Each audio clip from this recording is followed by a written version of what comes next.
They say the greatest healers are born with gentle hands and patient hearts. But Marin had learned that the most dangerous gift wasn't the ability to heal, it was knowing exactly how to kill.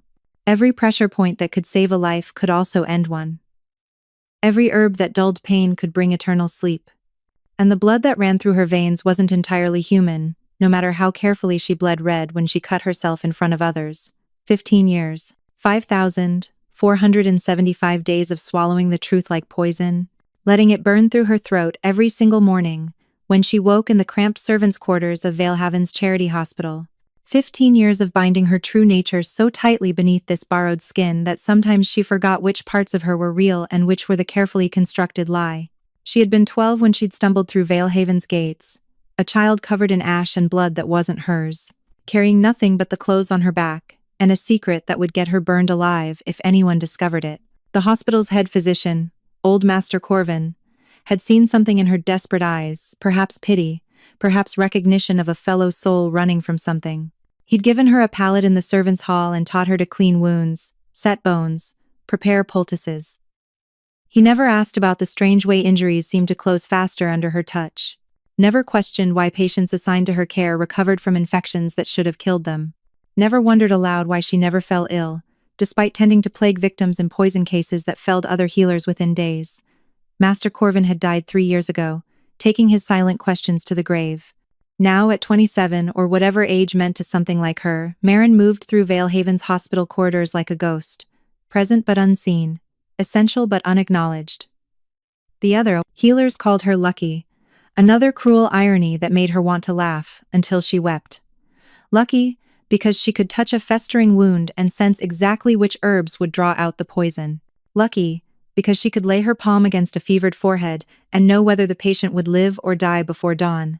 Lucky, because while other healers studied for decades to master their craft, knowledge seemed to flow into her like water finding its level, instinctive, undeniable, and completely unexplainable to anyone who didn't know what she truly was. A deep blood. One of the ancient healing caste, born with the ability to sense life force itself, to manipulate the very essence that kept hearts beating and lungs breathing. Her people had been exterminated 20 years ago during the cleansing, when the Church of the Radiant Path declared them abominations, creatures who held too much power over life and death, who played at being gods with their ability to pull souls back from the brink or push them gently over the edge. The Church had been thorough. Marin knew she was likely the last, the only one who'd survived by being young enough, small enough, unremarkable enough to slip through their nets of fire and steel. The morning started like any other 3 bone-setting procedures, 2 cases of marsh fever, and 1 nobleman's son who'd drunk himself into near-fatal alcohol poisoning. Marin worked through them mechanically, her hands steady, even as exhaustion pulled at her bones. She'd been awake for 36 hours straight, but deep-bloods didn't need sleep the way humans did. Another secret to swallow, another difference to hide. She was grinding valerian root in the preparation room when the bells started ringing. Not the gentle chimes that called the faithful to prayer, but the deep bronze war bells that hung silent except in times of crisis. Their sound rolled across Valehaven like thunder, making the glass vials on her shelves rattle and the mortar shake in her hands. "Battle," whispered Jana, one of the younger healers, appearing white-faced in the doorway. "They're saying the king's regiment was ambushed at Widow's Pass. Survivors are being brought to every hospital in the city." The king. Marin's hands stilled. King Dashin Wolfheart, the Alpha who'd taken the throne 8 years ago after his mother's assassination. The warrior king who'd spent those years fighting border wars and crushing rebellions, who supposedly carried a curse in his bloodline that made his wolf stronger and more savage than any other. She'd never seen him, had made certain of it. Alpha wolves had senses beyond human, and while her disguise had fooled physicians and priests, she'd never wanted to test it against someone whose very nature was to hunt and detect threats. "How many?" she asked, forcing her voice steady. "They don't know. Dozens at least. Maybe more." Jana's hands twisted in her apron. "Marin. They're saying the king himself is among us, wounded." The preparation room suddenly felt too small, the air too thick. Marin turned back to her grinding, but her enhanced senses picked up what Jana couldn't hear: the thunder of hooves approaching at desperate speed, the shouts of guards clearing the streets, the underlying scent of blood carried on the wind. So much blood. Get the surgical theater ready, Marin said quietly. Boil every instrument we have. Prepare beds in the overflow ward. We'll need all the clean linens from storage. And send someone to the apothecary for more wound packing moss and yarrow. Jana nodded and fled. Marin stood alone in the preparation room, her reflection staring back from the copper distillation apparatus. Brown hair pulled severely back, ordinary gray eyes, sun-weathered skin marked with old burn scars from her early days learning to work the ovens. Nothing remarkable, nothing that would make anyone look twice, but beneath that carefully maintained surface, her deep blood senses were already extending outward like invisible fingers, feeling for the approaching injured. She could sense their life forces even from this distance, some burning bright and steady, others flickering like candles in a storm wind, and one that blazed like the sun itself, fierce and wild and fighting against the darkness trying to drag it down. An alpha's life force, unmistakable in its intensity, but wounded badly enough that even that tremendous vitality was beginning to fade. The doors to the hospital burst open, the flood of injured had begun, and Marin felt her careful, hidden life start to crack like ice under too much weight. They brought the king in last, carried on a blood-soaked stretcher by 4 guards, whose faces were gray with exhaustion and grief. Marin had been working for 6 hours straight by then, moving between patients with ruthless efficiency. 17 men she'd stabilized. 4 she'd lost, despite everything she could do without revealing her true nature. Each death was a weight on her chest, but she couldn't afford to feel it. Not yet. Critical patient, the head guard shouted. Where's your best surgeon? Dead from plague 2 months ago, called back healer Osmond from across the ward, his hands buried in another soldier's abdominal wound. We're down to who we have. Put him anywhere there's space. The guards hesitated, looking at their king's pale face. Even covered in blood and dirt, Dacian Wolfheart was remarkable tall enough that his legs hung off the stretcher, with the kind of build that came from years of actual combat rather than ceremonial sword-waving. His hair was dark brown, nearly black, plastered to his skull with sweat and blood. A jagged wound ran from his collarbone down across his chest, deep enough that Marin could see the white of bone through torn flesh and armor. But it was the other wound that made her breath catch a blackened puncture in his side that wept dark blood and gave off a smell that turned her stomach. Poison. Not just any poison, but something she recognized from her people's old texts. Shadowbane, made from roots that grew only in cursed ground, specifically designed to target shapeshifters and beings with enhanced healing. Here, Marin heard herself say. Bring him to the far corner, the isolated room. The guards looked at her, this unremarkable healer in a blood-stained apron, and hesitated. But another healer, exhausted beyond reason, just pointed. That's Marin. If anyone can save him, she can. She's pulled off miracles before. They carried him to the isolation room, barely more than a closet, really. But it had a door that could close, a window for light, and most importantly, privacy. Marin followed, her mind already racing through what she'd need. Shadowbane had no conventional cure. It was designed to be fatal, to shut down the enhanced healing that made alpha wolves so difficult to kill. But Deep Bloods weren't bound by conventional medicine. Everyone, out, she said as they laid the king on the narrow bed. I need space to work. We're not leaving the king alone with... One guard started. Then watch him die. Marin interrupted coldly. Because I can't save him with you breathing down my neck and blocking the light. Your choice. The guards looked at each other. Their king's breathing had become a wet rattle, blood bubbling at his lips. The decision made itself. 5 minutes, the senior guard said grimly. We'll be right outside, if anything seems wrong. You'll hear me scream. I know. Marin was already moving, pulling out bottles and instruments. Now go. The door closed. She was alone with the dying Alpha King. Marin pressed her fingers to his throat, feeling for his pulse. It was there but erratic, his wolf fighting the poison while his human side tried to heal the physical wounds. The two halves of his nature were working against each other, canceling out, leaving him vulnerable. She had seconds to decide. Let him die and maintain her secret, or save him and risk everything. His eyes opened barely a slit, but enough for her to see they were amber brown shot through with gold, and they fixed on her face with an intensity that stopped her heart. Deep Blood, he whispered, his voice barely audible. I can smell your truth. Then his hand shot up with the last of his strength, his fingers locking around her wrist like iron shackles. Marin Whitewood, he said, and her true name, the one she hadn't heard spoken in 15 years, fell from his lips like a bomb.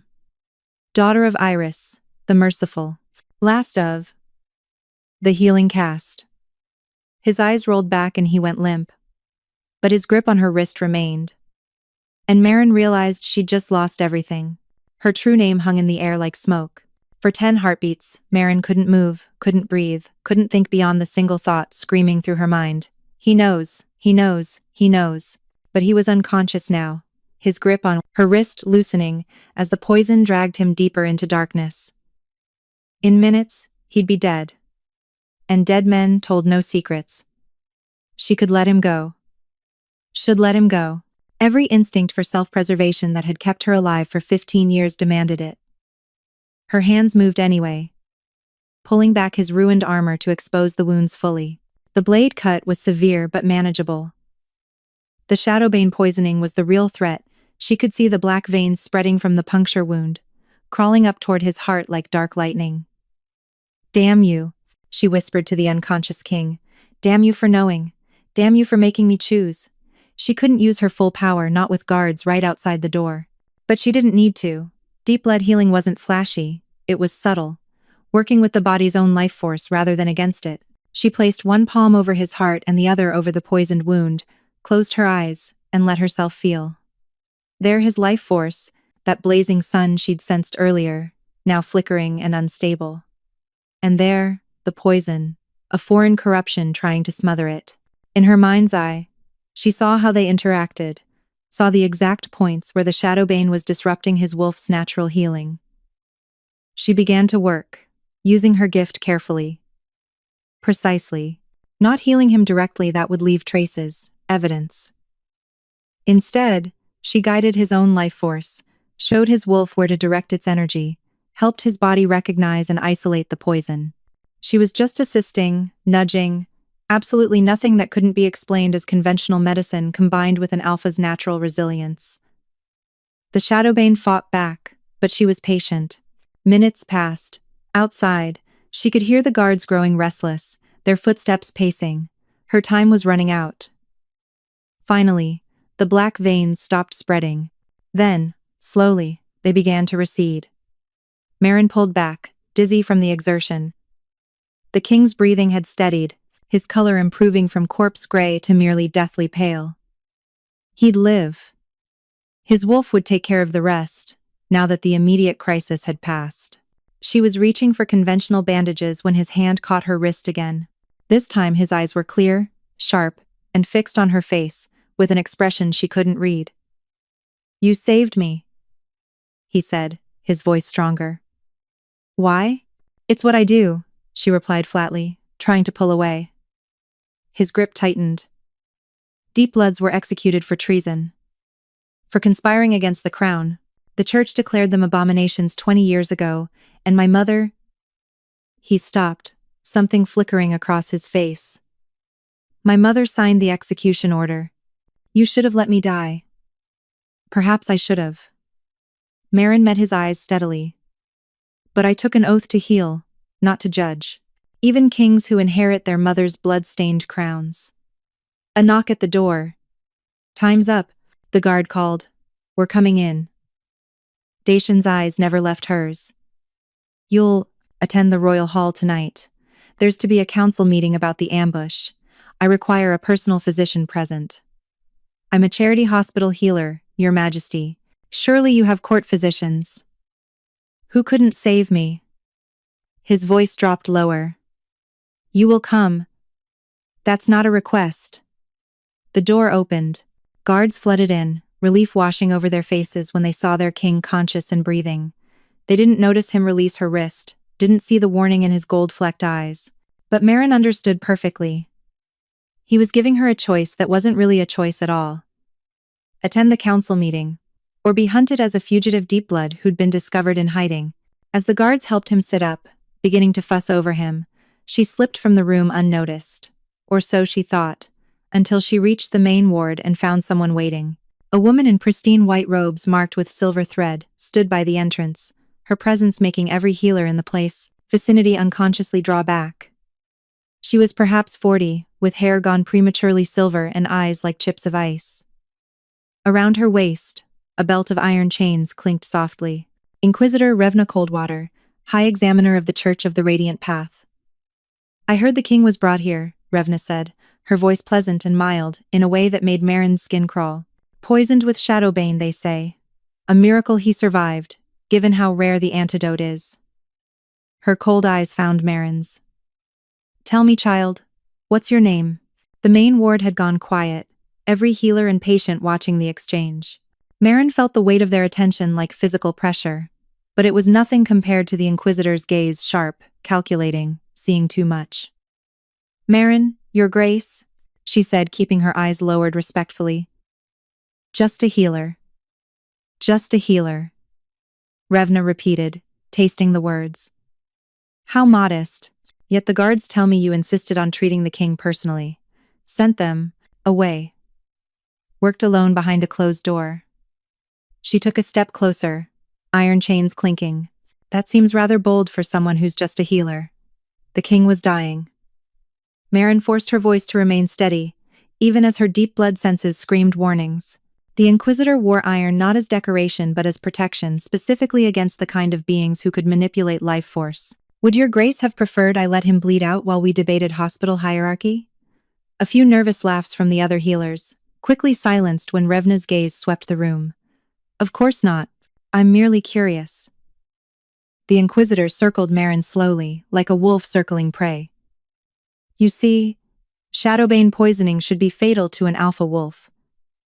The records are quite clear, yet His Majesty not only lives but is already conscious and giving orders. That's extraordinary. His Majesty's constitution is extraordinary, Marin replied. Alpha wolves are notoriously difficult to kill. I simply cleaned the wound, packed it with yarrow and golden seal to draw infection, and kept him stable while his own nature did the rest. Yarrow and golden seal. Revna stopped directly in front of her. Nothing else? No unusual methods? The church has been tracking strange occurrences lately. Miraculous healings. Patients recovering from injuries that should have killed them. All clustered around this particular hospital. Marin's heart hammered, but she kept her expression neutral. Your Grace, if you're suggesting our healers are somehow incompetent at recording natural recoveries, I'm suggesting, Revna interrupted softly, that something unnatural is at work, and unnatural things must be examined. Tested. Her hand moved to the iron chains at her waist. Perhaps you would consent to a simple demonstration? Iron is harmless to humans, after all. Merely uncomfortable to touch for those with impure bloodlines. The trap was elegant. Refuse and confirm suspicion. Accept and be burned by the iron, revealing her nature just as surely. That won't be necessary. The voice rang through the ward with absolute authority. Every head turned toward the entrance, where King Dacian stood pale, leaning heavily on his guards, but upright and conscious. He should have been unconscious for hours, but here he was, his amber gold eyes blazing with barely contained fury. Your Majesty! Revna's surprise was genuine, quickly masked with concern. You shouldn't be out of bed. Your wounds are being managed by my personal physician. He gestured at Marin without looking away from the Inquisitor. The same physician who will accompany me back to the palace, immediately. Your Majesty! I merely thought to ensure. I am quite certain, Inquisitor Coldwater, that the Church's concern for my welfare is touching. His voice could have frozen wine. However, I am equally certain that the woman who saved my life, who pulled me back from the edge of death when your priests were still preparing funeral rites, has earned my personal protection. The word protection rang through the ward like a bell toll. A king's protection, witnessed by dozens. It was a public claim, a line drawn in the sand between Marin and anyone who might threaten her. Revna's eyes narrowed, but she dipped her head. Of course, Your Majesty, I meant no offense. I simply perform my duty to root out corruption wherever. Your duty, Dacian interrupted, his wolf rising close enough to the surface that his eyes flashed pure gold for an instant. does not extend to harassing royal physicians or questioning my judgment. Are we clear? A long, tense moment. Then Revna smiled cold, calculated, and completely false. Perfectly clear, Your Majesty. I merely hope your trust is not misplaced. She swept from the ward, iron chains clinking, leaving a chill in her wake. The moment she was gone, Dacian's legs buckled. His guards caught him, and Marin found herself rushing forward despite her better judgment. You fool, she hissed, pressing her hand to his forehead, burning hot fever setting in as his body fought the remaining poison. You should be in bed, not standing in public playing politics. Had to, he managed, his eyes meeting hers. She would have tested you. So you've just made me your personal physician? Without asking? Would you rather face the iron? She wanted to argue, to rage at him for trapping her further. But he'd also just saved her from immediate exposure, had placed himself between her and the church, despite being barely alive. Get him back to bed, she ordered the guards. Then, before she could stop herself, I'll gather my things. If I'm to be a royal physician, I'll need access to better supplies than this charity hospital can provide. As they carried him back to the isolation room, Dacian caught her eye one last time. There was a question there, unspoken but clear. Why did you really save me? She had no answer. Only the certainty that both their lives had just become infinitely more complicated. The royal palace of Valehaven rose like a crown of white stone above the city, its towers catching the last rays of sunset. Marin had walked past it 1,000 times in 15 years, always keeping her distance, always making herself invisible. Now she rode through its gates in the king's personal carriage, her meager belongings in a single pack, her heart hammering against her ribs. They'd given her chambers in the East Wing rooms more luxurious than anywhere she'd ever lived, with actual glass windows, a bed large enough for 3 people, and a private bathing room. It felt like a cage wrapped in silk. A servant arrived as she was unpacking her medical supplies. His Majesty requests your presence in his private chambers, Healer Marin, for examination of his wounds. Of course he did. Because a public claim of protection wasn't enough, he wanted answers, and he wanted them in private where her secrets couldn't hide behind professional distance. The king's chambers occupied the entire top floor of the South Tower. 2 guards flanked the entrance, but they let her pass without question. Inside, she found rooms that spoke of a man who spent little time in them: sparse furniture, weapons on every wall, books stacked haphazardly on every surface. The bed looked barely slept in. Dacian stood by the window, shirtless, his torso wrapped in fresh bandages, already showing signs of blood seepage. He'd dismissed his personal servants, leaving them alone. Your Majesty should be lying down, Marin said, moving immediately to professional assessment. The journey from the hospital. How did you know my name? She stopped. Everyone knows the king's name, Your Majesty. Not mine. Mine. He turned to face her, and in the dying light, his eyes were more gold than brown. When I was delirious from poison, I told you something. My wolf recognized you, spoke, through me. I have fragments of memory. I called you by your true name, and you responded as if you'd heard it before. Marin's hand stilled on her medical bag. This was it, the moment where 15 years of hiding would either hold or shatter completely. I don't know what you mean, Your Majesty. Liar. The word wasn't angry, just tired. He moved to a chair, sitting with a grimace. I can smell lies, Marin. It's a gift that's made me a rather effective king and a terrible dinner guest. Right now, the scent coming off you is so thick with deception, I can barely breathe. Then perhaps Your Majesty should stop asking questions he doesn't want answered. Oh, I want answers. He leaned forward, fixing her with that unsettling gold-flecked gaze. I want to know how a Deepblood, a member of a race supposedly exterminated 20 years ago, has been hiding in my city for 15 years. I want to know if you're here to assassinate me, to spy for enemies, or if you're simply the last survivor of my mother's genocide, trying desperately to stay alive. The word genocide hung in the air like poison. Your mother, Marin said quietly, signed the order that murdered my entire family. My mother, who could heal broken spines. My father, who could cure plague with a touch. My sister, who was 7 years old, and whose only crime was being born with a gift she barely understood. The church burned them alive while I hid in a cellar, listening to them scream. She hadn't meant to say it.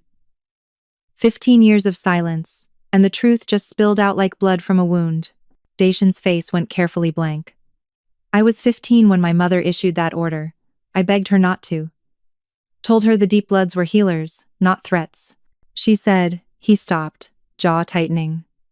She said that anyone who could heal could also kill with the same knowledge. That your people held too much power over life and death. That she'd received intelligence about a Deep Blood conspiracy to poison the royal family. There was no conspiracy. Marin's voice shook with barely contained rage. That was a lie manufactured by the church to justify their purge. Your mother wanted to consolidate power, and my people stood in her way because we refused to weaponize our gifts. So she killed us all and took our lands, our libraries, our resources. I know. The quiet admission stopped her cold. I found the evidence 5 years ago, Dacian continued, his voice heavy.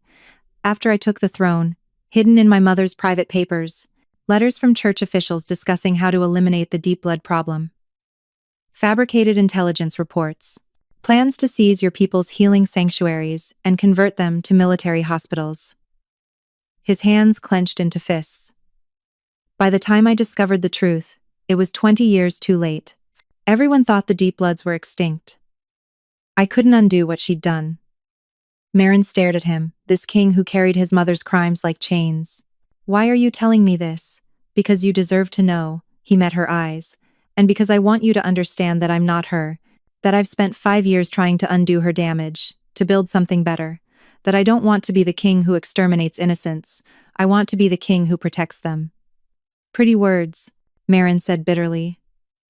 But I'm still here in your palace, trapped by a public claim I never asked for, with an inquisitor who suspects what I am. How exactly is this protection? It's imperfect. He stood, moving toward her with surprising steadiness. But it's real. Revna Coldwater is relentless, Marin. If I hadn't claimed you publicly, she'd have hauled you to the church's examination cells within the hour. Iron burns, holy water, starvation. They have methods for breaking through concealment spells and disguises. You'd have been exposed and executed by dawn. So instead, I'm exposed and imprisoned here. You're alive.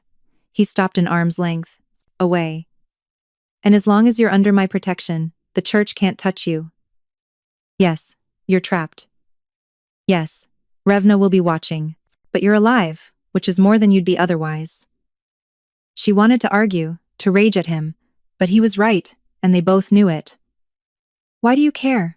She asked finally. I'm nothing to you, just another subject, another problem to manage. Something flickered in his expression, too quick to identify, but unmistakably there. My wolf recognized you, he said quietly. In that hospital. Dying from poison, my wolf looked at you and knew. Deep Bloods and alpha wolves. He trailed off, shaking his head. There are old stories about how our kinds were once linked, how the first healers and the first wolves were created as complements, balance. Fairy tales, Marin said, but her voice lacked conviction, because she'd felt it too, in that moment when she'd touched his life force. A resonance, like two notes in perfect harmony. Recognition on a level deeper than conscious thought. Perhaps. He turned back to the window. Or perhaps some fairy tales carry truth our ancestors knew, and we've forgotten. Either way, you saved my life today, Marin Whitewood. You gave me a second chance I probably don't deserve. The least I can do is try to give you the same. He was offering her something fragile and imperfect, but genuine. A chance to stop running, to stop hiding, to exist in the open even if it meant navigating a palace full of danger. Your bandages need changing, she said finally, pulling supplies from her bag. Professional distance. Safe ground. And you need rest. Whatever conversation this is can continue after you're not actively bleeding through your dressings. A ghost of a smile touched his lips. Is that your medical opinion, healer? It's common sense, Your Majesty, which seems to be in short supply around here. As she worked on his wounds, unwrapping soaked bandages to check the healing progress, she felt it, again that strange resonance between them. His wolf responded to her presence, his body healing faster under her touch even though she was using only conventional methods. And her own deep-blood nature, so carefully suppressed for 15 years, stirred in recognition of something ancient and familiar. They were dangerous to each other, she realized, not in the way the church feared, but in a deeper, more fundamental way. Because if old stories held any truth, if deep bloods and alpha wolves really were created as complementary forces, then they were standing at the edge of something that could either save them both or destroy everything. The wound is healing well, she said, applying fresh bandages with steady hands. The shadow bane is almost purged from your system. You'll be back to full strength in a few days. Thanks to you. Thanks to your own constitution. I merely helped things along. He caught her wrist as she reached for more bandages, his grip gentle but firm. Marin, I know what you did. I could feel it, your power, guiding mine. You risked exposure to save someone whose family destroyed yours. That's not something I'll forget. His thumb traced unconsciously over her pulse point, and she felt her life force respond, reaching toward his like a flower turning toward the sundae. She pulled away, more disturbed by her own reaction than his touch. Your Majesty needs rest. I'll check on you in the morning. Dacian, he said quietly. When we're alone, you can call me Dacian. She fled before she could respond, before she could acknowledge the intimacy he was offering. Because kings and healers, wolves and deep bloods didn't have that kind of relationship. They couldn't. History had proven it ended only in blood and ashes. But as she lay in her too large bed that night, staring at a ceiling painted with stars, she couldn't stop thinking about the way his wolf had recognized her, about old stories and forgotten truths, about the possibility that maybe, just maybe, they could write a different ending than the one history had given them. Outside her window, she caught a glimpse of white robes moving through the courtyard gardens. Inquisitor Revna, walking the palace grounds despite the late hour, her eyes lifted toward the east wing, where Marin's windows glowed with lamplight. The hunt had begun, and Marin was no longer invisible. 3 days passed in uneasy peace. Marin attended Dacian each morning and evening, changing dressings and monitoring his recovery with professional efficiency, while carefully maintaining emotional distance. He healed with startling speed. His alpha constitution combined with her subtle interventions worked faster than either factor alone should have allowed. By the 4th day, he was back to attending council meetings and reviewing troop deployments. Marin tried to establish a routine within her gilded cage. She cataloged the palace's surprisingly inadequate medical supplies, requisitioned herbs and equipment from the city's apothecaries, and began setting up a proper infirmary in unused East Wing rooms.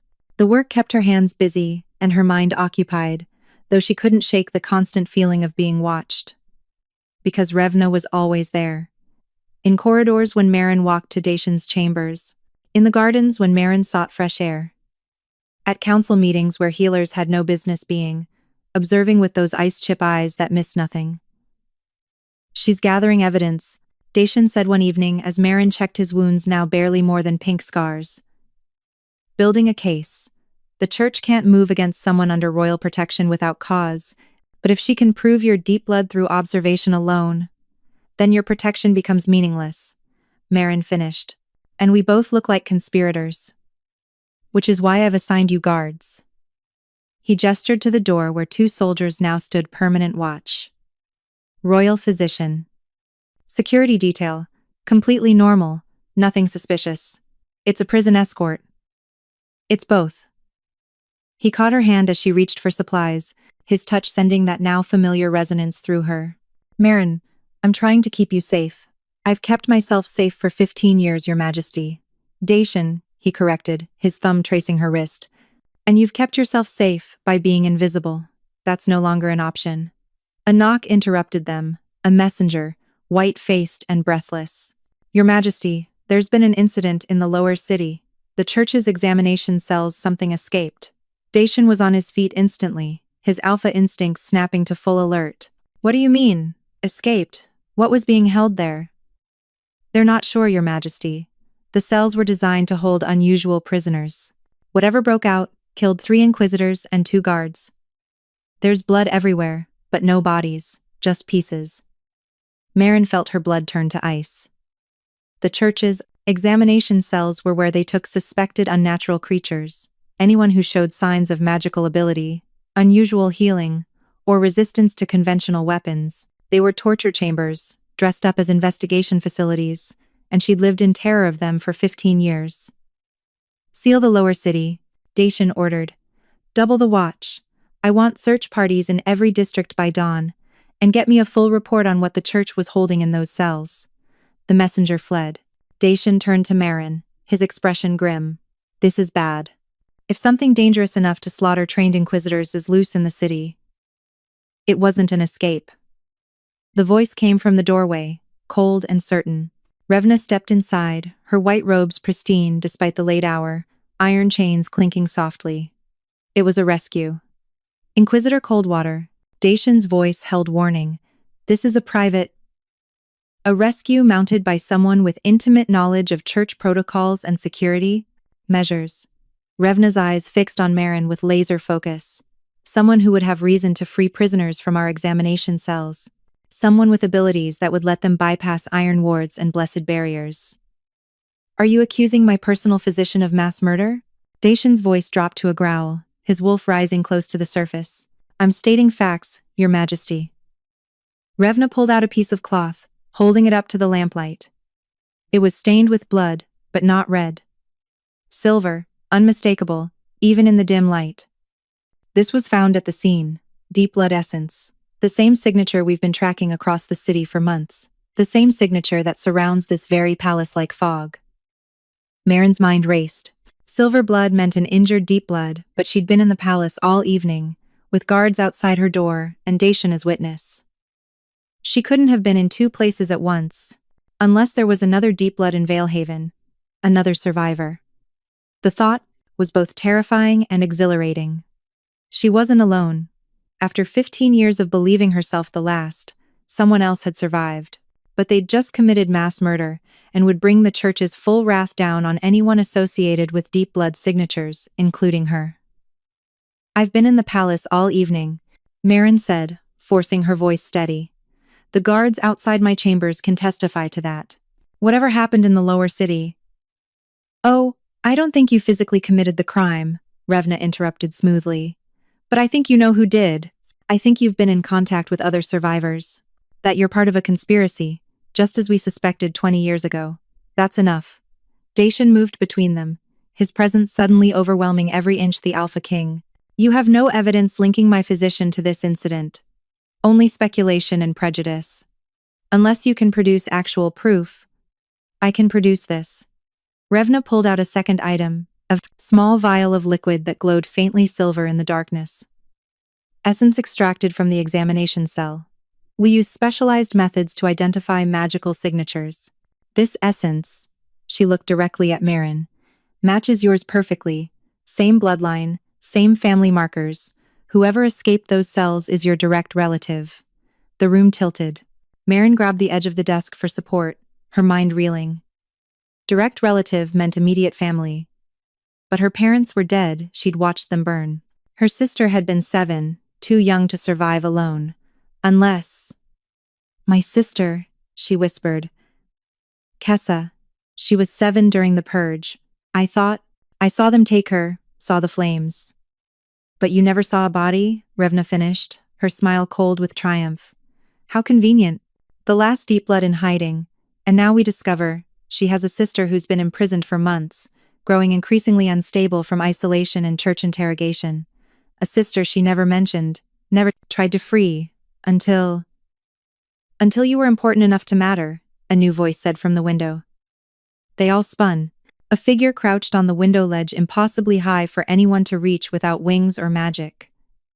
She was gaunt to the point of emaciation, her skin marked with burn scars that could only come from prolonged iron exposure, but her eyes blazed with silver light, pure and undiluted deep blood essence.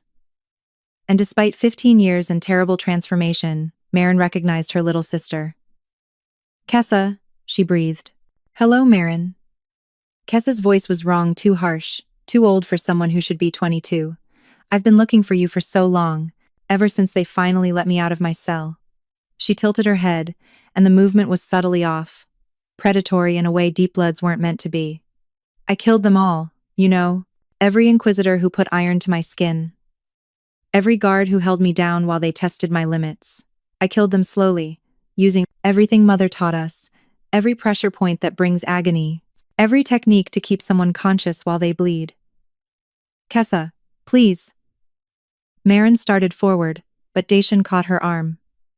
That's not your sister, he said quietly. Not anymore.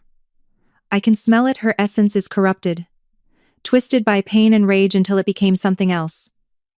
Something better. Kessa corrected, her smile sharp as broken glass.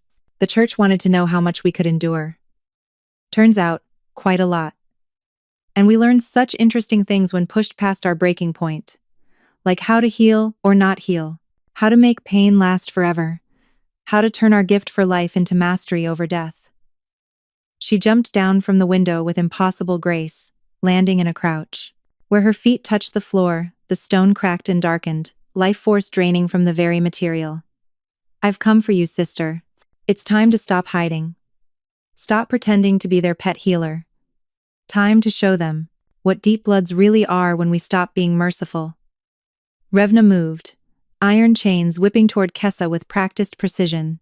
But Kessa was faster, flowing around the attack like water. Her hand caught Revna's wrist, and the Inquisitor screamed as her life force began to drain not just blood, but the vital essence that kept her alive. Stop! Marin lunged forward, placing her hands on both her sister and the Inquisitor. Her own power flared instinctively, creating a barrier that disrupted Kessa's drain. Let her go. This isn't who we are. This isn't what Mother taught us. Mother's lessons kept us weak. Kessa released Revna, who collapsed gasping. But her silver eyes fixed on Marin with disturbing intensity. Mother's mercy got her killed. But you're different now, aren't you? I can feel it, you've been touching him.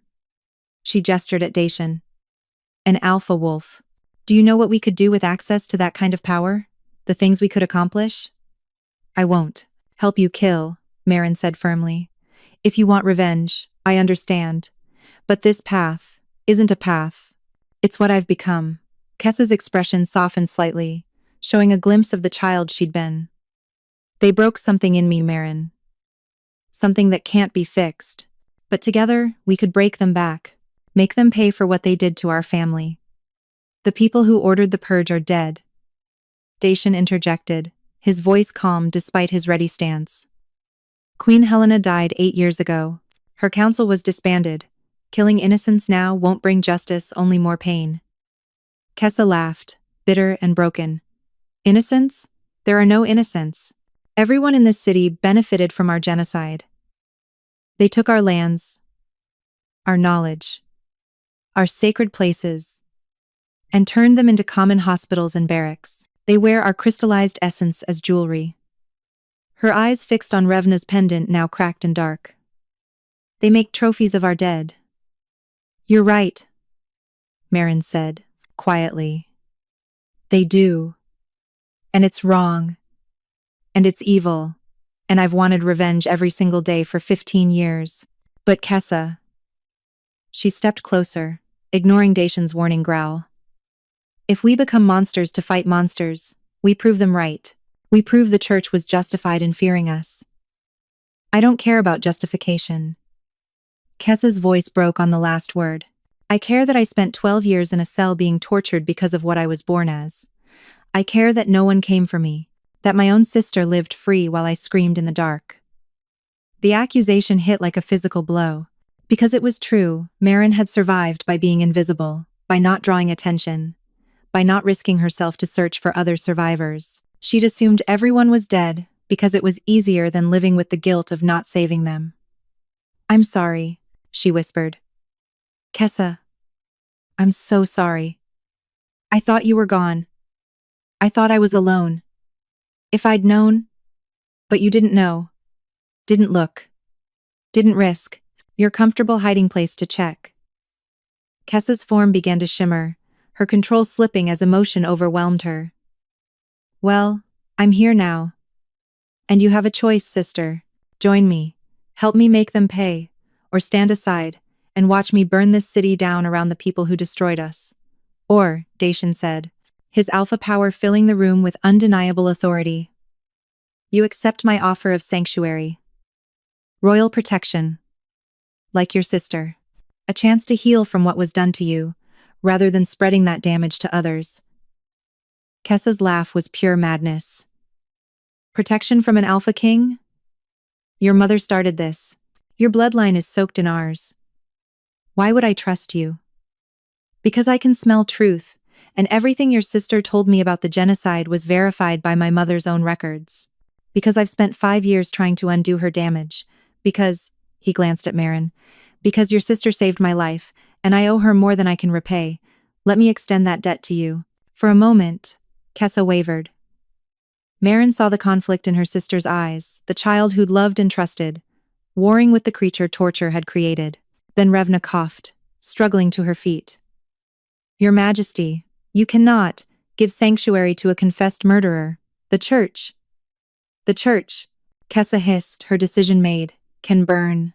She moved in a blur, her corrupted deep blood speed carrying her straight at the Inquisitor. Dacian intercepted, his partial shift making him fast enough to match her, but Kessa twisted away. I'll give you 3 days, Marin, she called as she leaped back to the window. 3 days to decide if you're with me or against me. Choose wisely. I'd hate to have to kill the only family I have left. Then she was gone, vanishing into the night. The silence she left behind was deafening.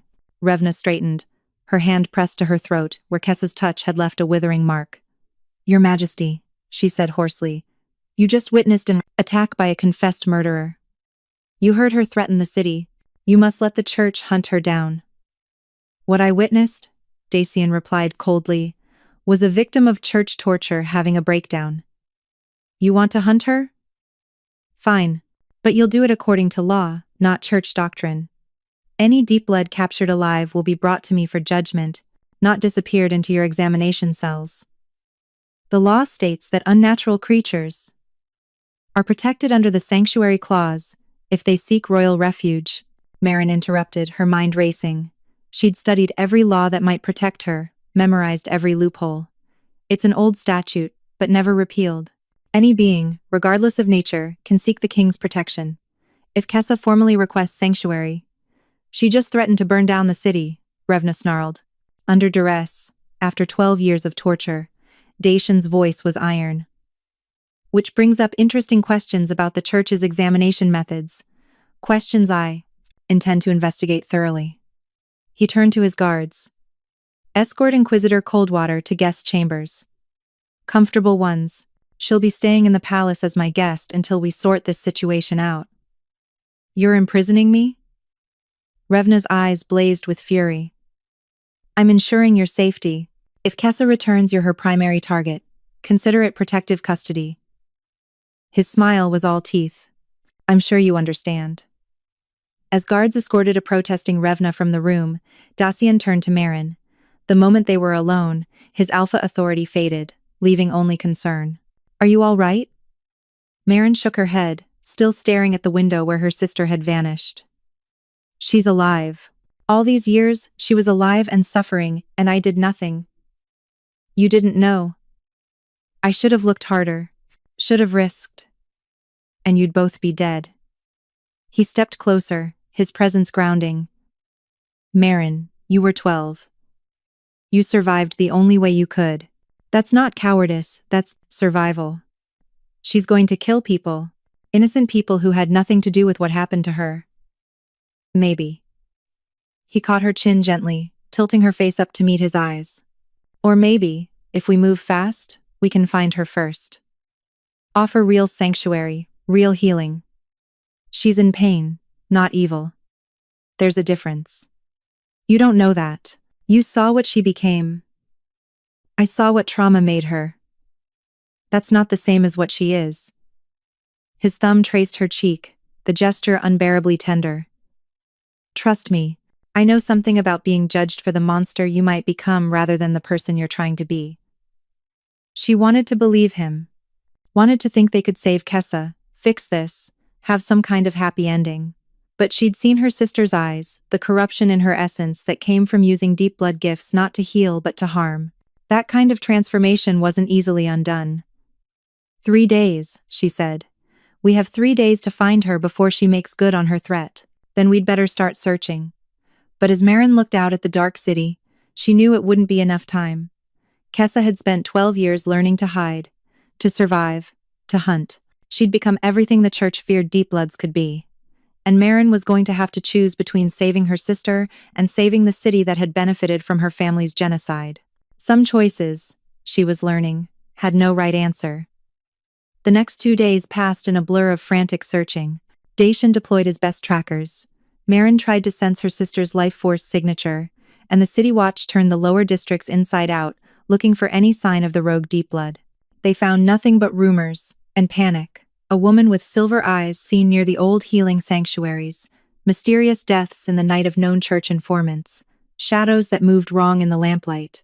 Kessa was hunting, methodically eliminating anyone connected to the purge, anyone who'd profited from deep blood land seizures, anyone unlucky enough to get in her way. The body count rose with each passing hour.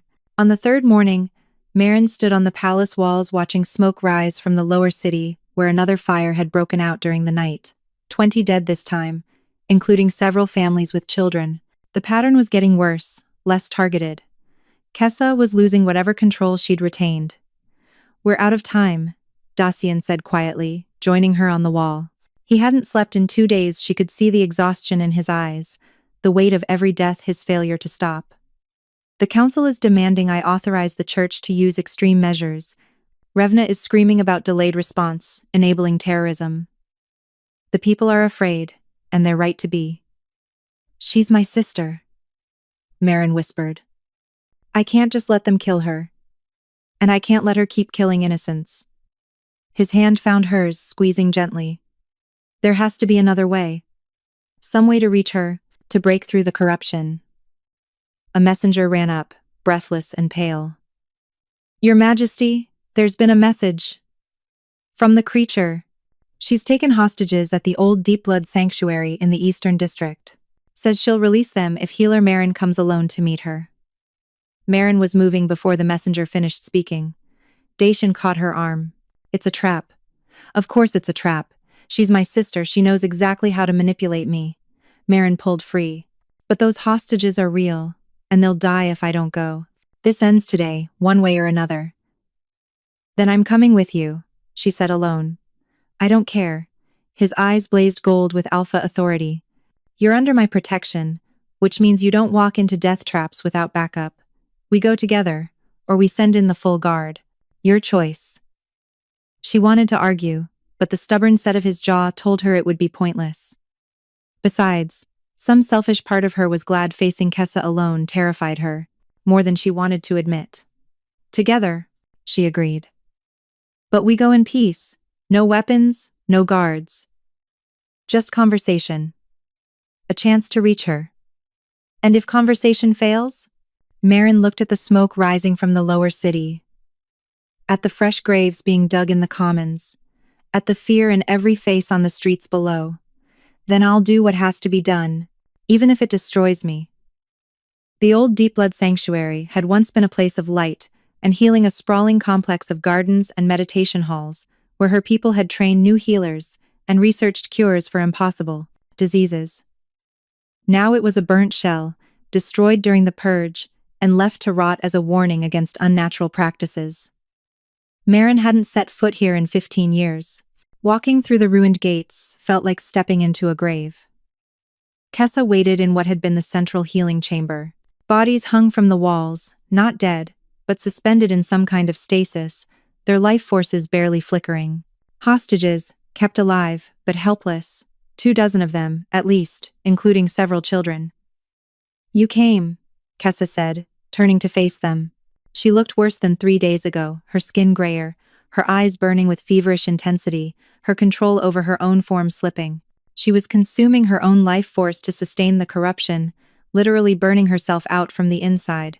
"And you brought the wolf, how touching." "Let them go, Kessa," Marin said, keeping her voice calm. "They're innocents. They have nothing to do with what happened to us." "There are no innocents," Kessa gestured at the suspended bodies. "That woman there? Her father testified at the Deep Blood trials, claimed we'd poisoned his livestock. Lie that helped justify the purge. That man? He bought our family's healing sanctuary at auction for a fraction of its worth, turned it into a stable. Those children? They attend schools built on the graves of our people. Everyone is guilty. Everyone benefits from our genocide. Then what do you want? Dacian asked. Justice? Revenge? To make the world hurt the way you've been hurt? I want her. Kessa pointed at Marin. My sister, who abandoned me, who lived free while I suffered. I want her to feel what I felt, to understand what they did to us. She moved, and iron chains erupted from the walls, the same chains that had bound her in the church's cells, now wielded as weapons. They wrapped around Marin's wrists and ankles, burning on contact, searing through skin to the deep blood essence beneath. Marin screamed. The pain was incredible. Iron didn't just burn, it disrupted, tearing at the very core of what she was. She felt her life force beginning to unravel, to scatter like light through broken glass. Dacian lunged forward, but Kessa was ready. More chains caught him, wrapped around his torso and throat. Not iron, these were blessed silver, specifically designed to weaken werewolves. He snarled, fighting against them, but they tightened with every struggle. There, Kessa said with satisfaction. Now you understand. This is what they did to me. Day after day, year after year. Chains that burned. Prayers that felt like acid in my veins. Endless questions about deep blood secrets I didn't know because I was a child when they took me. Kessa, please. Marin gasped through the pain. This isn't you. You were gentle. You cried when butterflies died. You wanted to heal every wounded animal we found. That person is still inside you. That person died in those cells? Kessa's voice broke. She screamed and begged and prayed for someone to save her, and no one came. So she made herself into something that didn't need saving, something that could never be hurt again, by becoming the thing that hurt others. Dacian's voice was strained but steady, by proving the church right that deep bloods were dangerous, that you needed to be controlled. They were always going to fear us, nothing we did mattered. Kessa turned to Marin. You tried to be harmless, to hide, to serve. Did that save Mother? Father? Did your mercy protect anyone? At least my way, I make them pay. And then what? Marin forced the words out through waves of pain. You kill everyone connected to the purge? Everyone who benefited? That's half the city. Then you move to the next city, and the next? Spend your life as a monster until someone finally puts you down? Is that the future you want? I don't have a future. The admission ripped from Kessa like a wound. Look at me. I'm consuming my own essence to maintain this form. The corruption is eating me alive. I have weeks, maybe months before I burn out completely. So yes, I'll spend that time making them pay. Making them remember that deep bloods existed, that we mattered, that you can't just erase a people and expect no consequences. Then let me help you, Marin pleaded. I'm a healer, Kessa. I can try to stabilize you, purge the corruption. It's too late. For purging. Kessa's laugh was bitter. The corruption isn't separate from me anymore. It's woven into everything I am. Removing it would be like trying to separate water from a river. I'd dissolve completely. Then we find another way. There is no other way, Kessa screamed. Don't you understand? I'm dead already. I'm just choosing how to spend my last days. And I choose to make them burn. She raised her hands, and Marin felt it, her sister gathering power, preparing to drain the life force from every hostage simultaneously. A mass killing that would send a message the church couldn't ignore, that would start a war between humans and any surviving supernatural beings. If you do this, Dacian said quietly, you'll doom your sister. The church will come for her next. They'll use your actions to justify a new purge, a new genocide. Everything Marin has built, every life she's saved, will mean nothing because you made them right to fear us.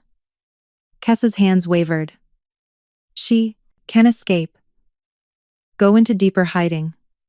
There is no deeper hiding, Marin said. Not after this.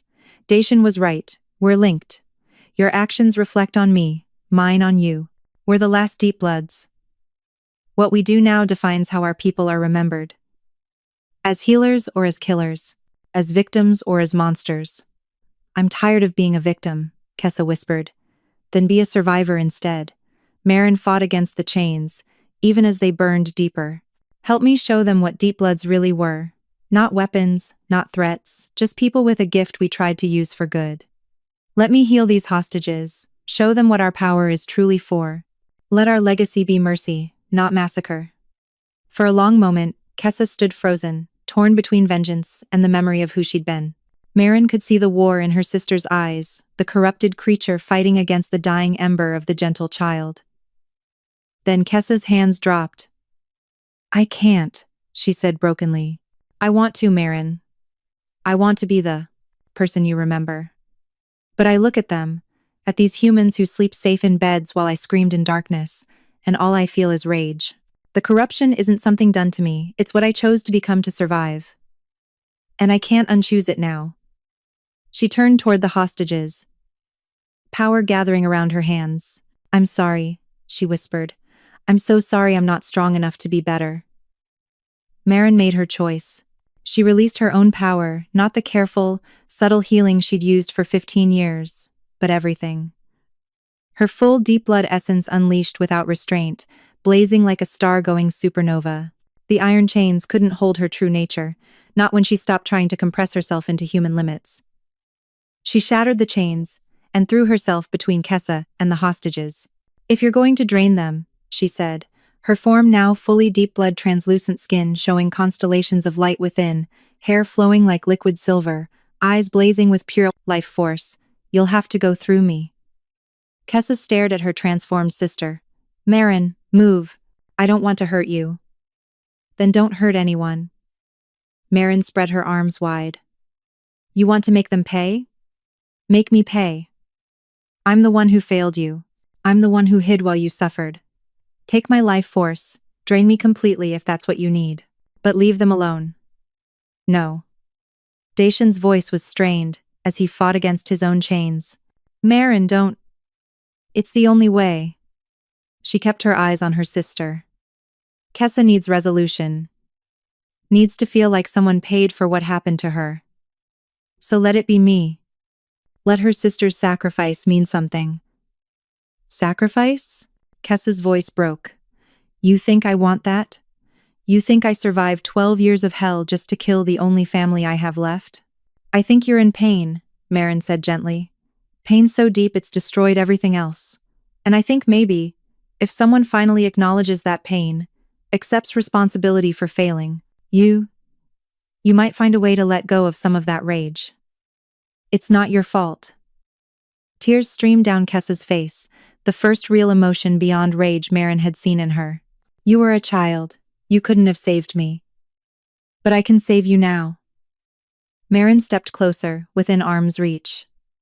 Not your body, I know that's beyond me. But maybe your soul, your memory, what you're remembered as. Let me take your pain, Kessa. Let me carry it for both of us. And in exchange, let these people live.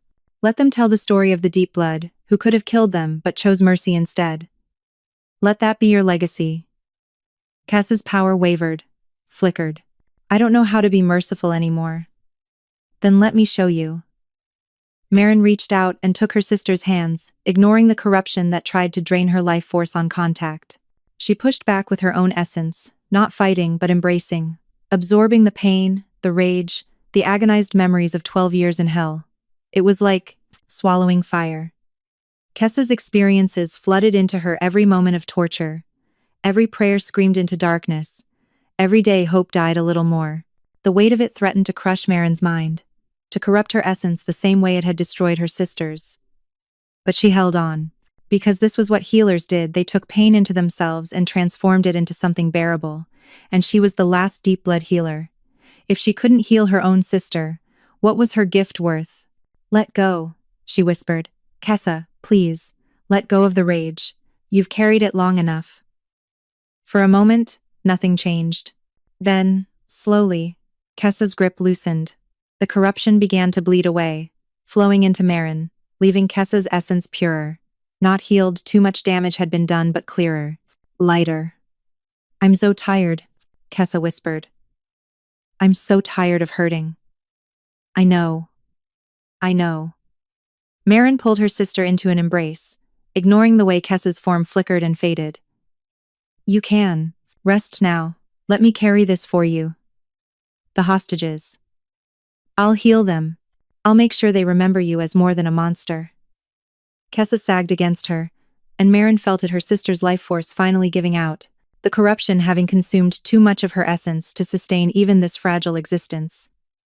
She was dying, had been dying since the moment she escaped those cells. Tell them, Kessa breathed, her voice fading. Tell them a deep-blood girl loved butterflies, that she wanted to heal the world, that she was good before they broke her. I will. I promise. Kessa smiled a real smile, the first one Marin had seen in 15 years. You were always the strong one. I just got lost for a while. Then her form dissolved completely, her life force scattering like dandelion seeds on the wind. Not destroyed but released, returning to the natural cycle she'd tried so hard to escape. Marin held empty air, and wept. The chains fell away, as Kessa's power dissipated. Dacian staggered to his feet and crossed to Marin, pulling her trembling form against him. She clung to him like a drowning woman, her grief crashing through her in waves. She's gone, she whispered. She's really gone. I know. I'm sorry. He held her tight, his wolf recognizing the depth of her pain and responding with comfort on an instinctive level. But there was no time for grief. The hostages were still suspended, their life forces fading rapidly without Kessa's active maintenance. Marin pulled away from Dacian, wiping her eyes. I need to heal them, now, before it's too late. You just absorbed your sister's corruption. Your essence is strong enough. She turned to the suspended bodies, spreading her hands. I have to be.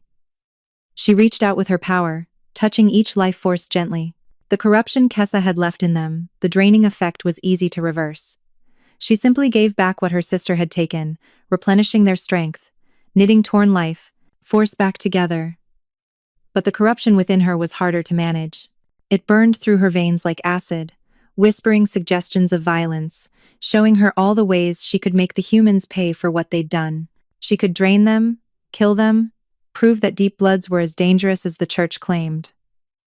Instead, she channeled it into healing. Took the rage and pain and transformed it into medicine.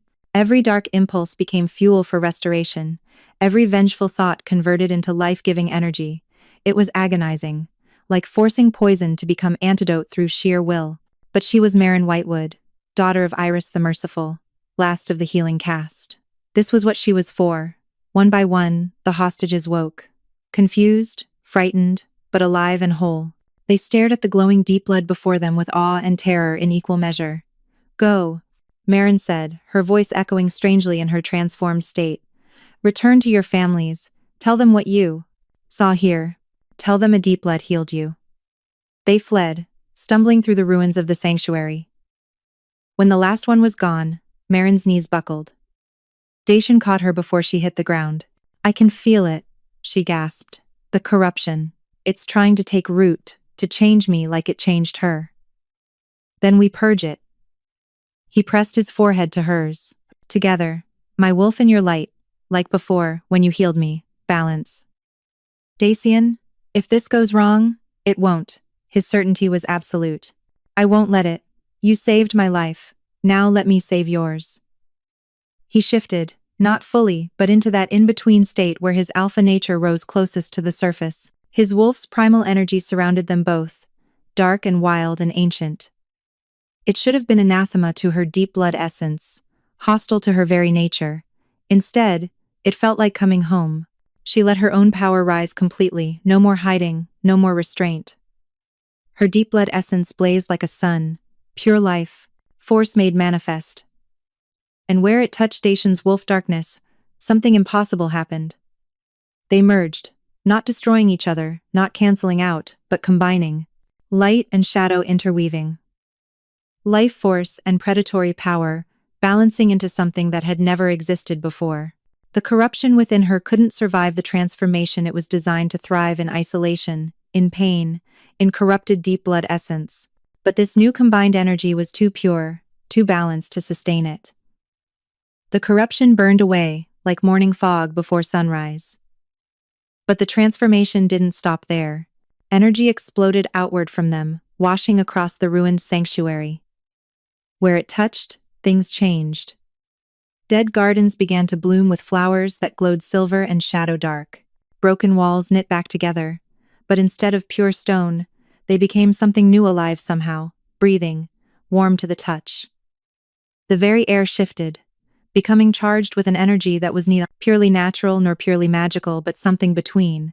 Throughout Valehaven, people felt it, a pulse of pure power that spoke of change and possibility. In the palace, Revna clutched her burned throat and felt the corruption there heal completely.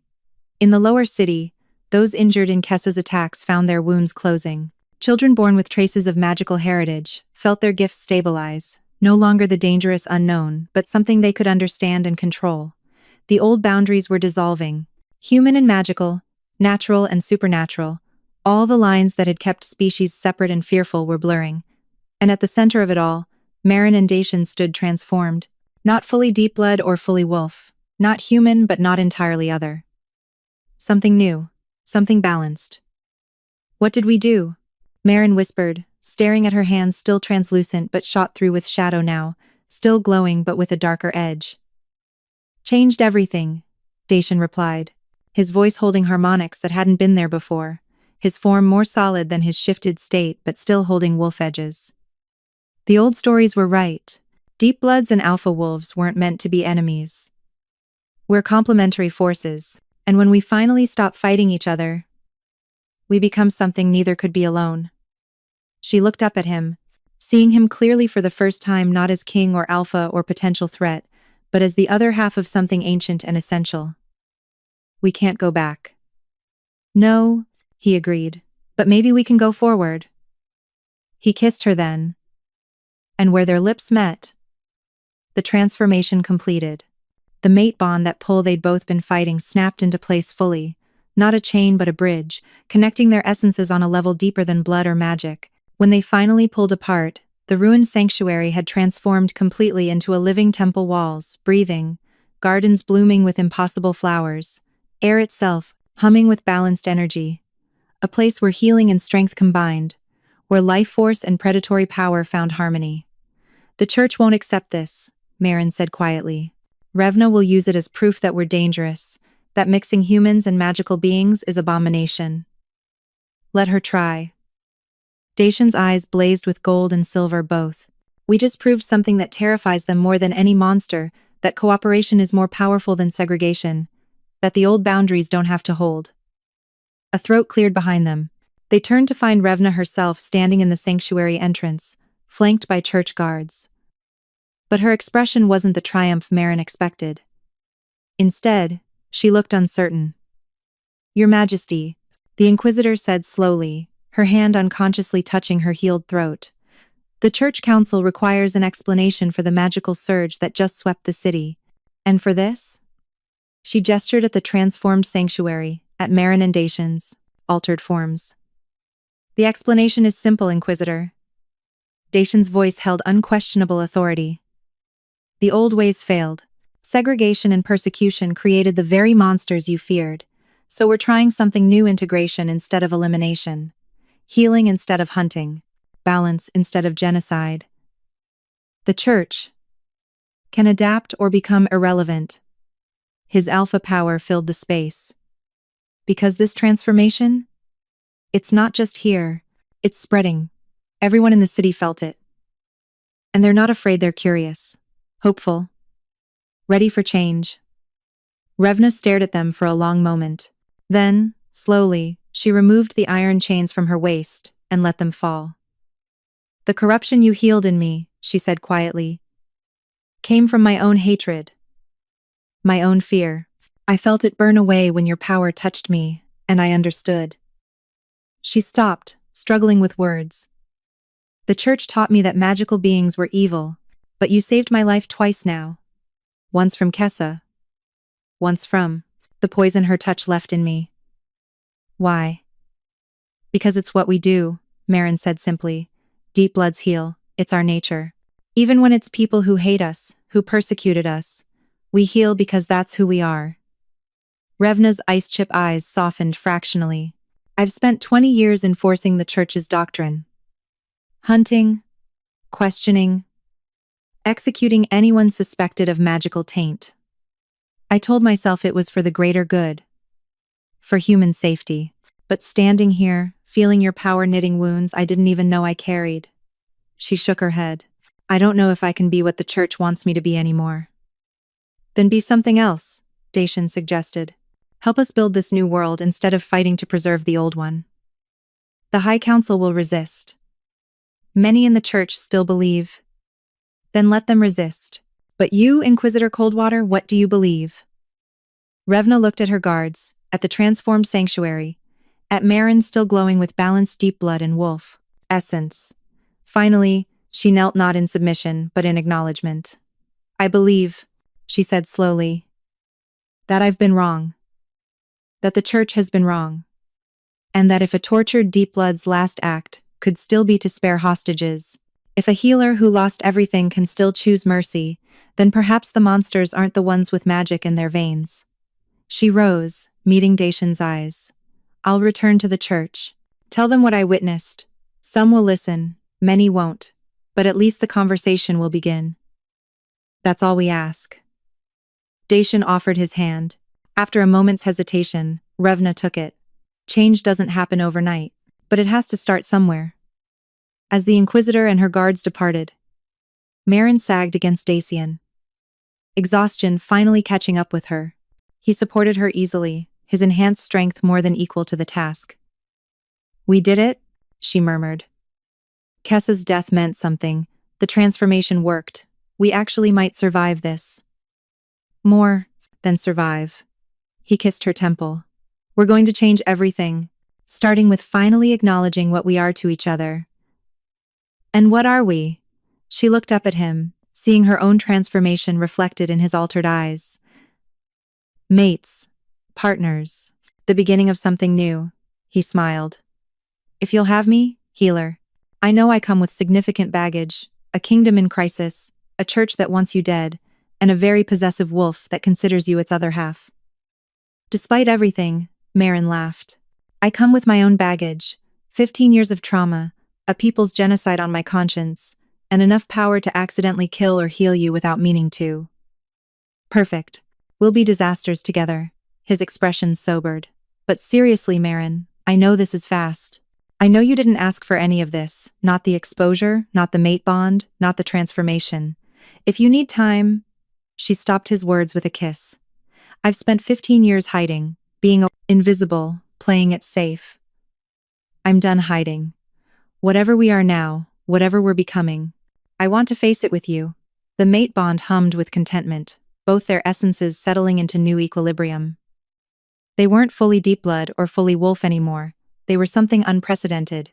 Something that could maybe, finally, bridge the gap between magical and human, between feared and accepted.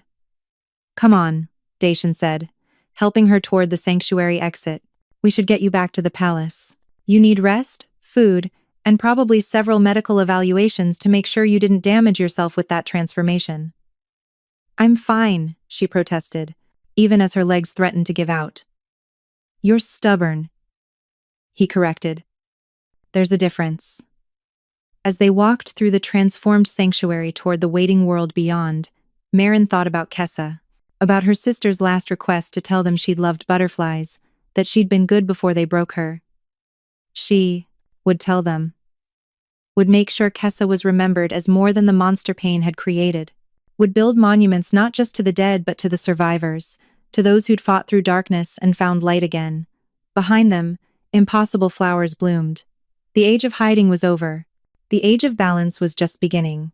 And Marin Whitewood, last of the Deep Bloods, walked toward it hand in hand with the Alpha King who'd recognized her truth and chosen love over fear.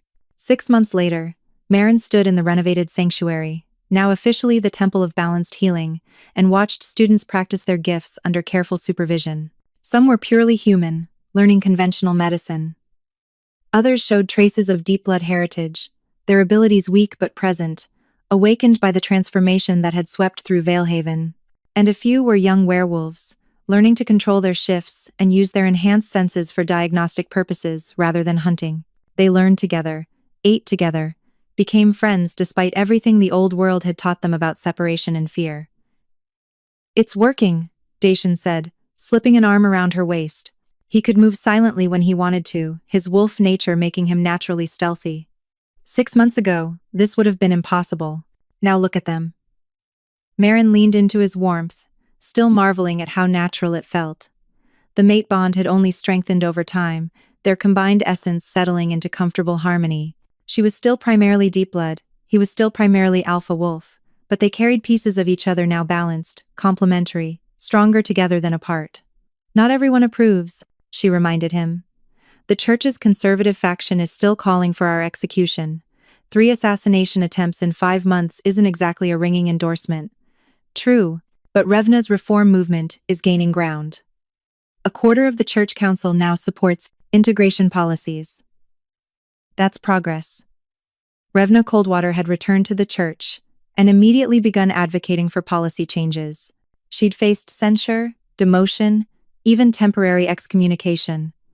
But she'd persisted, using her own transformation as evidence that magical beings weren't inherent threats. Some called her a heretic, others called her a visionary. Either way, she'd created space for conversation that hadn't existed before. What about the other kingdoms? Marin asked. I heard the northern territories are threatening war if we don't reverse the sanctuary policies. Let them threaten. Dacian's voice held grim humor. Our army is stronger now than it's ever been. Turns out having werewolves and deepbloods working together is remarkably effective. The healers can keep soldiers alive through injuries that would normally be fatal, and the wolves can, well, be wolves. We're becoming a power the other kingdoms can't ignore. By force? Marin pulled back to look at him. That's not what we wanted. We wanted acceptance, not conquest. We wanted survival, he corrected gently. Acceptance would be nice, but it's not guaranteed. So we build strength while offering peace. Show them cooperation is more beneficial than conflict. A student approached a young woman with silver-flecked eyes and hands that glowed faintly when she concentrated. Healer Marin, I'm struggling with the life force perception exercise. Everything feels so tangled. That's normal, Marin assured her, moving into teacher mode effortlessly. You're trying too hard. Don't force it, just let your awareness extend naturally. Feel for the rhythm, the pulse of living energy. It's like listening to a heartbeat, but deeper. She guided the girl through the exercise, her own enhanced senses, showing her exactly where the student was going wrong. Teaching had become her new purpose, training a generation that wouldn't have to hide, that could use their gifts openly and proudly. Dacian watched her work with undisguised pride. 6 months ago, she'd been a hidden healer, terrified of exposure. Now she was the realm's foremost authority on deep blood abilities, training new healers and advising on integration policies. The transformation had been remarkable. Your Majesty, a messenger burst into the temple, breathless and wide-eyed. News from the eastern border. They've found others. More deep blood survivors. A whole community hiding in the mountain valleys. Marin's heart stopped. How many? At least 30, maybe more. They've been living in isolation since the purge, afraid to make contact. But word of the sanctuary reached them, and they're asking for safe passage to Valehaven. She looked at Dacian, hope and fear warring in her chest. More survivors, I'm not the last. You were never the last, he said softly. Just the first brave enough to step into the light. They made arrangements immediately safe escort for the deep blood refugees, prepared housing in the temple complex, integration specialists, to help them adjust to a world that had changed dramatically in 20 years. Within a week, the first group arrived. Marin stood in the temple courtyard and watched them file through the gates, thin, wary, scarred by years of hiding and fear, but alive. Gloriously, impossibly alive. An older woman separated from the group, her deep blood form flickering between translucent light and human disguise. She stopped in front of Marin, eyes widening with recognition. Marin? Little Marin Whitewood? Her voice cracked. By the ancient powers, you're alive. Aunt Thera? Marin barely remembered her, a distant relative who'd visited occasionally before the purge. I thought everyone was gone. We thought the same about you. Thera pulled her into a fierce embrace. All these years, hiding in the mountains, certain we were the last. And here you are, not just alive but thriving, building this. She gestured at the temple, at the mixed students, at the impossible reality before her. How? By refusing to stay hidden, Marin said simply. By finding someone willing to stand with me instead of against me. By proving that the old boundaries don't have to hold. She introduced them to Dacian, to the temple structure, to the new world they were building. Some of the refugees wept with relief. Others remained suspicious, too traumatized by 20 years of persecution to trust easily. But they stayed, they learned. They began, slowly, to hope.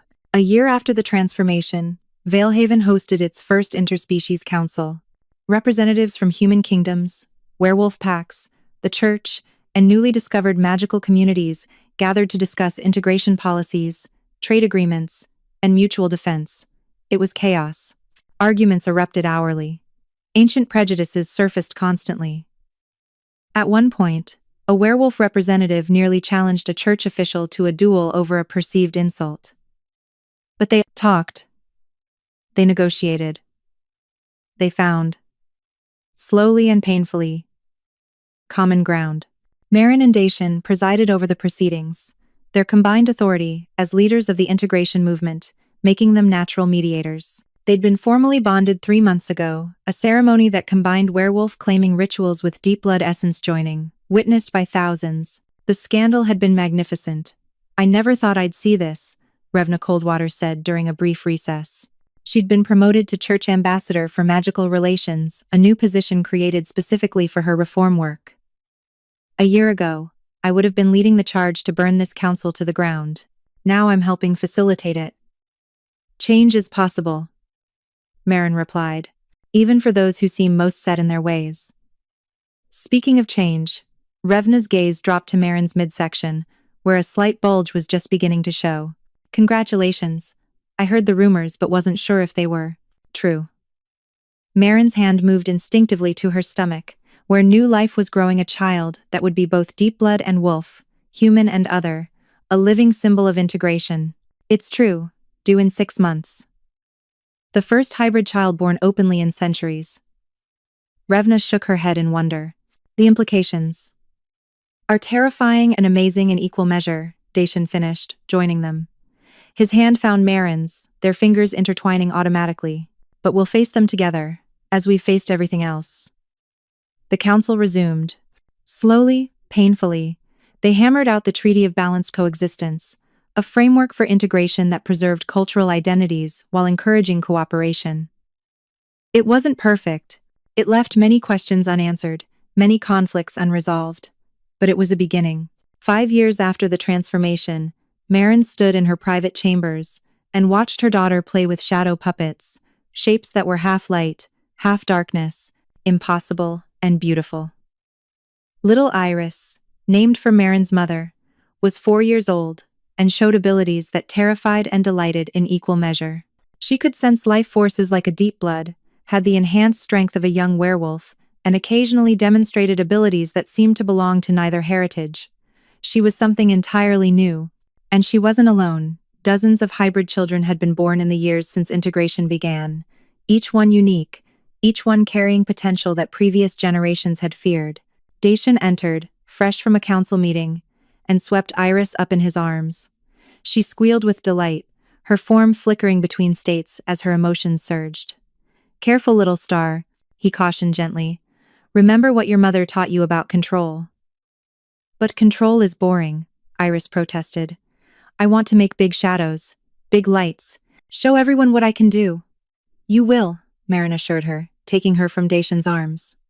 "When you're older and have better mastery. For now, small shadows and lights are plenty impressive." She settled Iris with a book and turned to Dacian.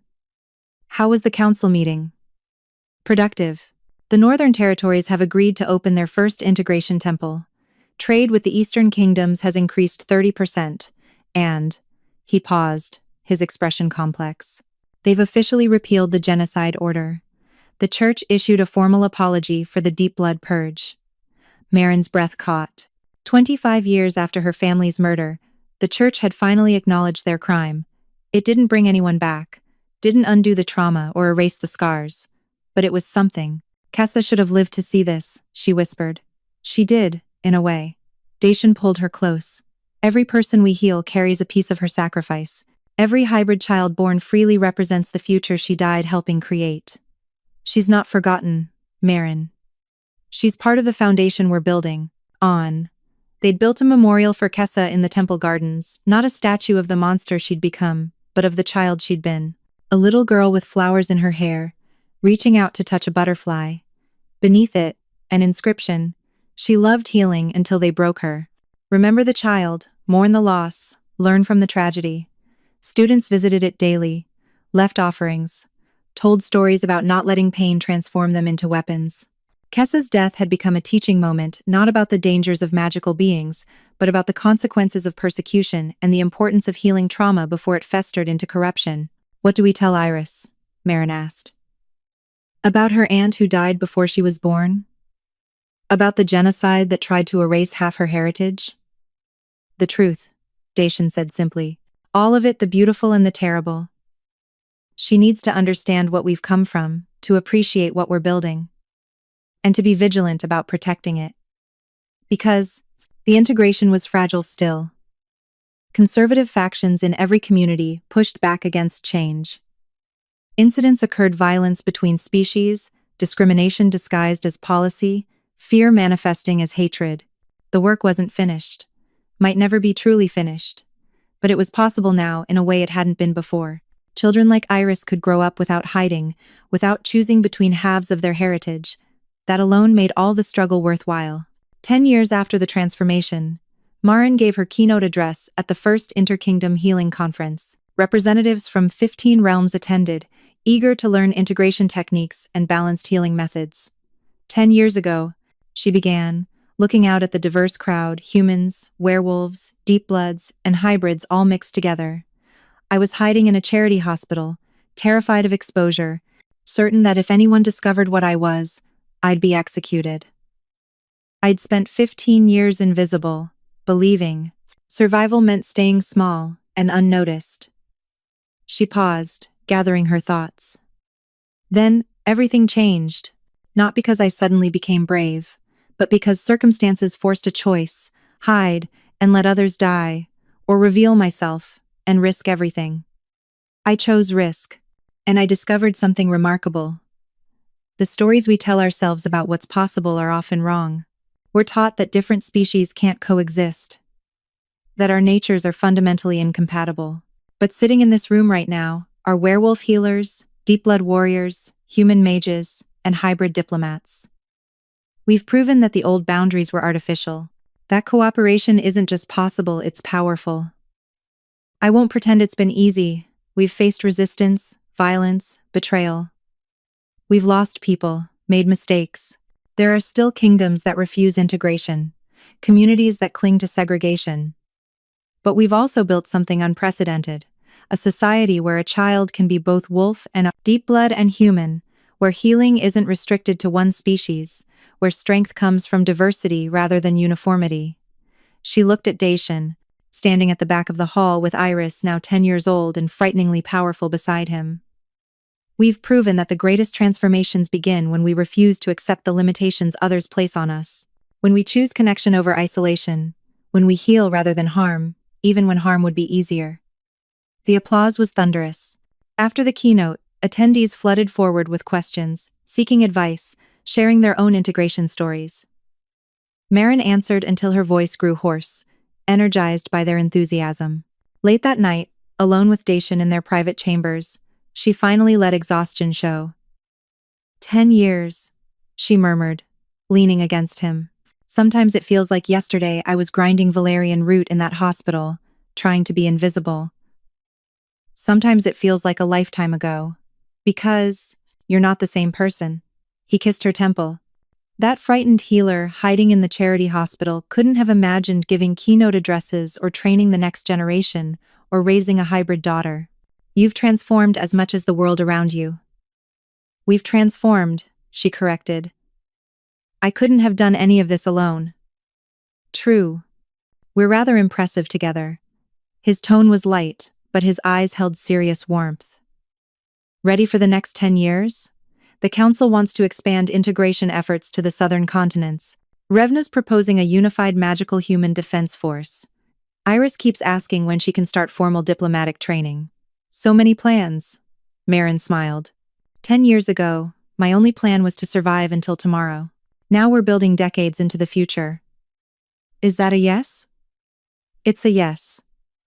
She turned in his arms, meeting his gold and silver gaze. To all of it. The plans, the challenges, the impossible goals. To building something better than what came before. To raising a generation that won't have to hide who they are. To us, he added softly. To us. She agreed. They kissed as shadow and light played across the walls, their combined essence still working its subtle magic, still transforming the world one interaction at a time. Outside their window, Valehaven glowed with mixed lights, human lamps, and deep blood gardens and werewolf wards, all illuminating the darkness together. The city had become a beacon, proof that integration was possible. Other kingdoms watched and wondered. Some followed their example. Others resisted. But the possibility had been proven.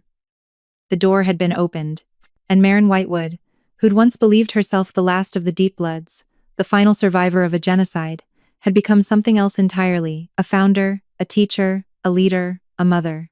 A living bridge between worlds that had been separate for too long. She'd worked as a healer in secret for 15 years, hiding her true nature, surviving by being invisible. Until a wounded Alpha King whispered her true name and changed everything. Now she healed in the open, training others, building a future where healing wasn't restricted by species or fear, where the next generation wouldn't have to choose between safety and authenticity. It wasn't the ending she'd imagined as a terrified 12-year-old fleeing the purge. But it was the one she'd fought for, bled for, nearly died for. And standing in her mate's arms, watching their impossible daughter practice shadow puppets in the next room, hearing the sounds of an integrated city thriving beyond their walls, Marin knew it had been worth it. Every moment of fear, every risk taken, every painful transformation, all of it had led here to healing in the light, rather than hiding in the dark. And that made all the difference.